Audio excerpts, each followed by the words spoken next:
আজকে খুবই সুন্দর পরিবেশে, খুবই সুন্দর একটি স্থানে আমরা এসেছি, যেখানে কোলাহল মুক্ত, মানুষ নেই, ধরার এ যেন এক অকৃত্রিম সৌন্দর্যের মাঝে আমরা এখন বিচরণ করছি।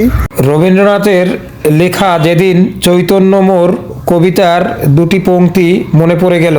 রুদ্রকণ্ঠ ভয়ার্থ এ শৃঙ্খলিত যুগ যবে নিঃশব্দে প্রচ্ছন্ন হবে আপন চিতার ভস্যতলে।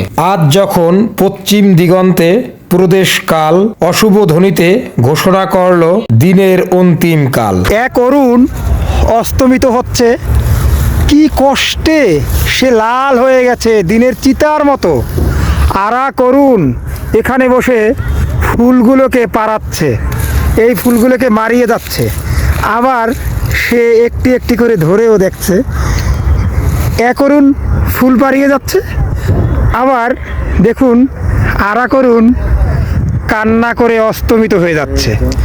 আসলে কি সৃষ্টি আল্লাহর, অসাধারণ অসাধারণ অসাধারণ। ধন্যবাদ বন্ধুরা, ভালো থাকবেন, ধন্যবাদ, আসসালামু আলাইকুম।